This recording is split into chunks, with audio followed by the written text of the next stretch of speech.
Quando paramos para pensar no mundo no qual estamos vivendo, acompanhando os noticiários, não temos como duvidar.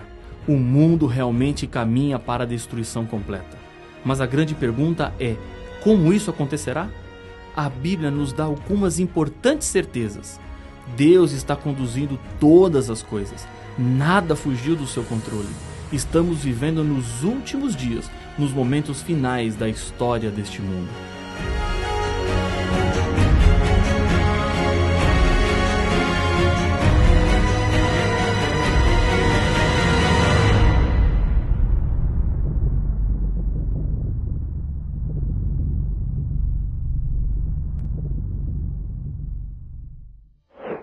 O episódio de hoje está mais uma vez voltado para o futuro. No episódio anterior, vimos que a besta colocará uma marca naqueles que são dela. Esse tema é tratado no livro do Apocalipse com muita seriedade. Quando o Apocalipse fala que recebem a marca da besta, usa a linguagem mais forte e ameaçadora que o texto bíblico traz. Os que recebem a marca da besta estão perdidos. O que mais assusta quanto a esse tema é que a maioria das pessoas receberá essa marca. Para não recebê-la, é preciso colocar-se ao lado de Deus, custe o que custar. A humanidade está se dividindo rapidamente em dois grupos: aqueles que seguirão a besta e a sua imagem, e do outro lado, os que guardam os mandamentos de Deus e a fé em Jesus. E esses receberão de Deus a vida eterna. Precisamos sempre do Espírito Santo para compreender bem o que a Bíblia está nos dizendo. Jesus disse: "Mas o Consolador, o Espírito Santo, a quem o Pai enviará em meu nome, esse vos ensinará todas as coisas e vos fará lembrar de tudo o que vos tenho dito." João, capítulo 14, verso 26. Muitas interpretações bíblicas se perdem da verdade porque faltou a busca do Espírito Santo que nos faz entender com clareza as revelações da Palavra de Deus. Vamos voltar ao texto que fala sobre a marca da besta. Acompanhe o que está em Apocalipse, capítulo 14, versos 9 e 10. Se alguém adora a besta e a sua imagem e recebe a sua marca na fronte ou sobre a mão, também esse beberá do vinho da cólera de Deus, preparado, sem mistura, do cálice da sua ira, e será atormentado com fogo e enxofre, diante dos santos anjos e na presença do Cordeiro. Selo era a identificação de uma autoridade, de um governante.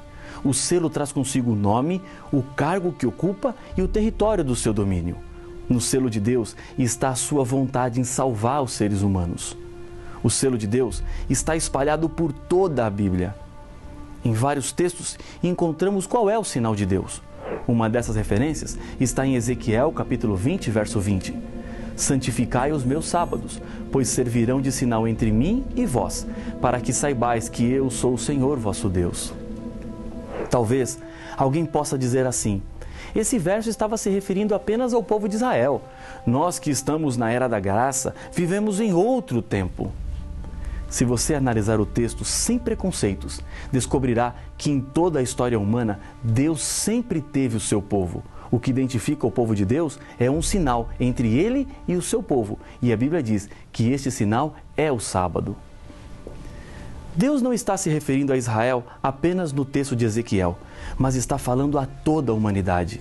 Deus não está falando de um tempo específico, mas de todos os tempos. Na criação, Deus estabeleceu o sábado como um dia de bênção, descanso e santificação. O sábado foi feito para a humanidade e não para um povo específico em um tempo específico. Antes mesmo do pecado aparecer, Deus já havia criado o sábado. Em nenhuma parte da Bíblia você encontrará que o sábado deixou de ser o sinal de Deus. Um grande erro do cristianismo dos nossos dias é pensar que, como Israel foi rejeitado e substituído pela igreja cristã, com essa rejeição, o sábado então também foi incluído. Isso também não está escrito na Bíblia.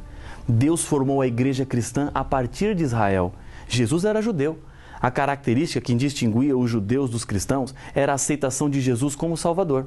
O sábado continuou como sendo o dia separado por Deus. O remanescente espiritual de Israel é o cristianismo. E isso é comprovado quando o Apocalipse fala dos salvos no céu e diz: "Então ouvi o número dos que foram selados, que era 144.000, de todas as tribos dos filhos de Israel." Apocalipse capítulo 7, verso 4. Vamos avançar um pouco mais nessas importantes considerações. Sendo que o anticristo se coloca no lugar de Cristo e se opõe a ele, é lógico supor que a marca ou o sinal do anticristo seja o oposto do sinal de Cristo, ou uma substituição. Em Daniel, a Bíblia nos diz que o chifre pequeno, símbolo do anticristo, proferirá palavras contra o Altíssimo, magoará os santos do Altíssimo e cuidará em mudar os tempos e a lei. E os santos lhe serão entregues nas mãos por 1 tempo, 2 tempos e metade de 1 tempo. Daniel capítulo 7, verso 25. O anticristo, ou o poder perseguidor, segundo Daniel, cuidará em mudar os tempos e as leis. No estudo 11 deste seminário, entendemos que a mudança do sábado para o domingo aconteceu contra a vontade de Deus. A observância do domingo é uma marca da falsa autoridade de Roma. Outra alteração romana feita na lei de Deus foi tirar do catecismo um mandamento que proíbe adorar ou venerar imagens, como está escrito em Êxodo capítulo 20, verso 4 a 6. Em toda a Bíblia, Deus é muito claro em proibir e dizer que não aceita que o adorem por meio de imagens. A lei de Deus, infelizmente, foi mudada para enganar as pessoas e, com isso, elas estão correndo um grande perigo. Outra expressão importante no texto de Daniel é a contagem 1 tempo, 2 tempos e metade de 1 tempo. No Apocalipse, esse período equivale a 42 meses, ou seja, 1.260 dias proféticos, que significam 1.260 anos. Daniel fala do mesmo poder perseguidor que aparece em Apocalipse capítulo 13, a primeira besta.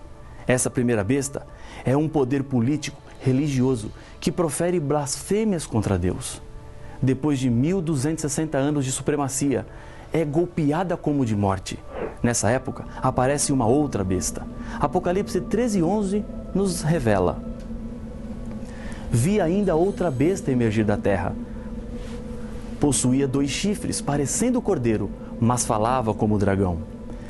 Todas as características da segunda besta assinaladas na profecia se cumprem com o surgimento dos Estados Unidos da América. Surgiram como nação em 1776, em um território não habitado por outra nação civilizada. Segundo a profecia, surge da terra e não do mar como a primeira besta.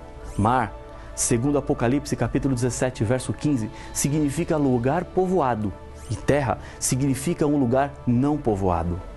Em seu começo, os Estados Unidos falavam como cordeiro, símbolo de seus ideais de liberdade. Porém, chegaria o momento em que a profecia diz que falará como dragão. A segunda besta, representada pelos Estados Unidos, se une à primeira besta e diz o Apocalipse: faz com que a terra e os seus habitantes adorem a primeira besta, cuja ferida mortal fora curada. Apocalipse capítulo 13, verso 12.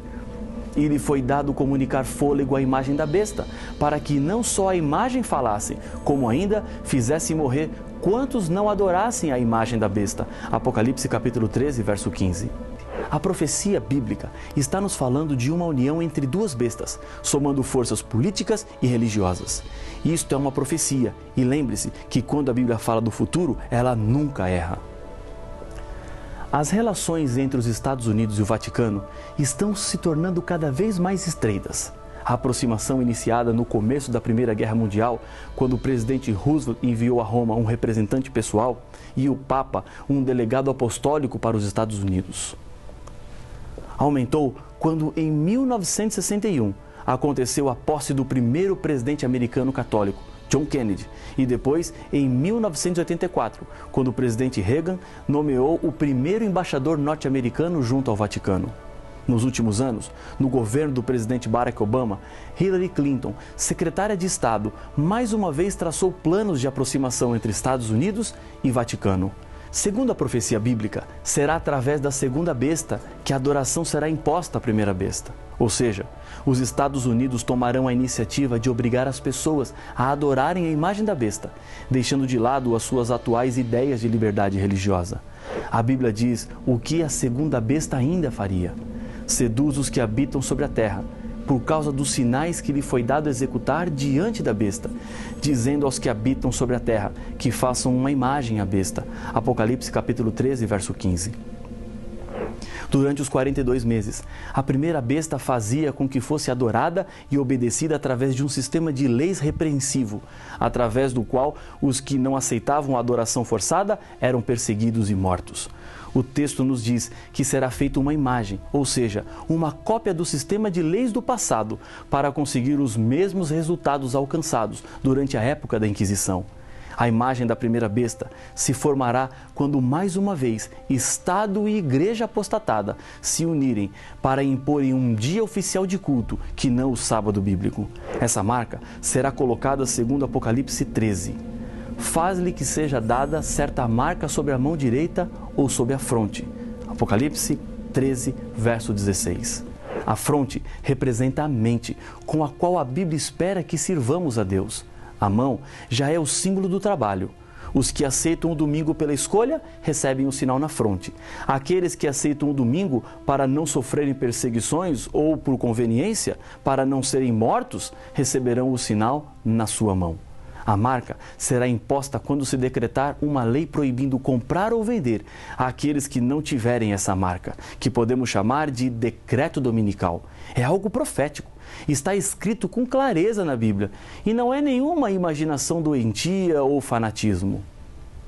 Hoje, quem não obedece aos mandamentos de Deus, inclusive o sábado, é culpado e está em pecado.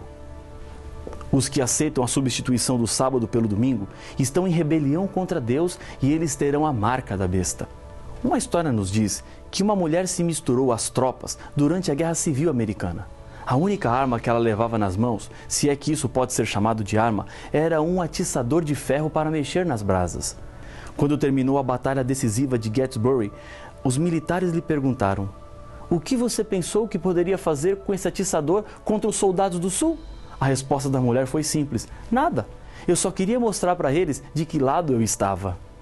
Jesus disse certa vez: "Se me amais, guardareis os meus mandamentos." João capítulo 14, verso 15. Ao decidir ser fiel a Deus quanto à lei e ao sábado, demonstramos ao mundo de que lado estamos. Embora isso envolva sacrifícios, é preciso colocar-se ao lado de Deus. E a escolha é sua. Não é pelo medo, mas sim pelo amor que Deus lhe chama. Mas a Bíblia apresenta as terríveis consequências que terão aqueles que receberem a marca da besta na sua mão ou na sua fronte. Também, esse beberá do vinho da cólera de Deus, preparado sem mistura do cálice da sua ira, e será atormentado com fogo e enxofre diante dos santos anjos e na presença do Cordeiro. Apocalipse capítulo 14, verso 10. Diante disso, um conselho de Pedro é muito importante para a sua salvação. Antes, importa obedecer a Deus do que aos homens. Atos capítulo 5, verso 29. Quando as leis dos homens não se chocam com a lei de Deus, a postura correta é ser obediente a essas leis. Mas, quando uma lei se choca com a lei de Deus, você deve ficar ao lado da lei de Deus. Entre Deus e os homens, a escolha certa para a salvação é sempre ficar do lado de Deus. Nos momentos mais difíceis das perseguições, os filhos de Deus nunca estarão abandonados. Em Daniel 12, verso 1, uma profecia nos assegura: "Mas naquele tempo será salvo o teu povo, todo aquele que for achado inscrito no livro."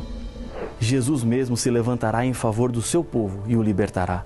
Na volta de Jesus, nas nuvens dos céus, com poder e muita glória, com todos os anjos, Deus salvará e libertará para sempre aqueles que decidiram fazer a sua vontade. Há muitos anos atrás, um pastor caminhava pelas ruas de uma cidade quando encontrou um menino com uma gaiola cheia de pássaros conhecidos. "Onde você conseguiu esses pássaros?" perguntou o pastor. "Eu os cacei", respondeu o menino orgulhoso. "E o que você vai fazer com eles?" "Vou brincar com eles." "E quando estiver cansado de brincar, o que irá fazer?" indagou o pastor. "Vou dar para o gato comer." O pastor, assustado com a resposta do garoto, lhe disse: "Eu quero então comprar os seus pássaros." "E para que o senhor quer? Eles não cantam, não servem para nada." "Eu quero comprá-los. Quanto você quer por eles?" O garoto então fez uma proposta com gaiola e tudo. O pastor comprou todos os pássaros que estavam assustados com tudo aquilo que estava acontecendo. O menino seguiu o pastor com curiosidade para saber o que é que ele iria fazer. Viu quando o pastor chegou a um parque e abriu a porta da gaiola.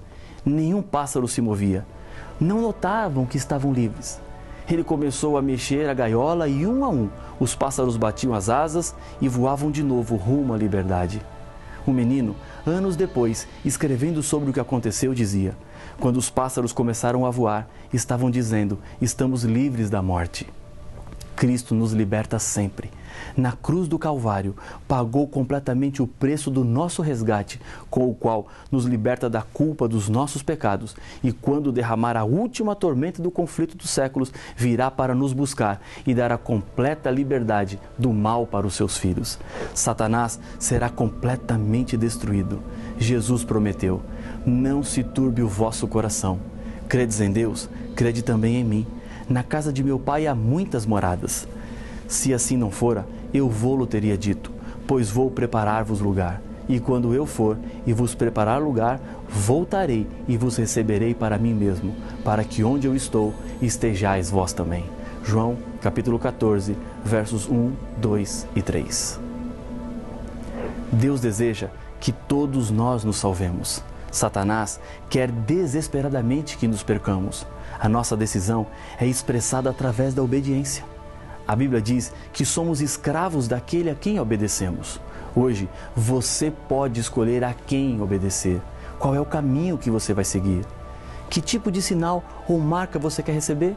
O selo de Deus ou a marca do inimigo? Não existe neutralidade. Não é possível ficar com o pé com Deus e o outro não. A promessa de Jesus será cumprida e depende de você, agora, qual caminho você seguirá. Para confirmar a sua decisão de estar ao lado de Jesus, eu quero lhe convidar, mais uma vez, para orar comigo. Pai nosso, no meio das incertezas, a Tua palavra nos dá a certeza. Mais uma vez, apela aos nossos corações.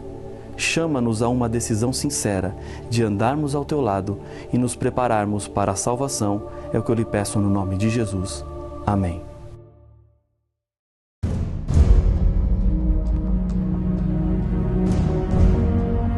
A maior descrição que a Bíblia faz de Deus está em 1 João capítulo 4, verso 8. Deus é amor. O diabo, em sua rebelião, negou essa característica de Deus e o acusou de injusto, dizendo que exigir fidelidade e obediência à lei era falta de amor. Deus é o mesmo. A maneira de Deus agir no passado é a mesma que agirá no futuro. Mas, se Deus exigisse mesmo fidelidade e obediência, isso não seria injusto, como Satanás alega? Como Deus pode ser então um Deus de amor? Para estes e outros enigmas, a resposta está no próximo episódio de Apocalipse, o fim revelado.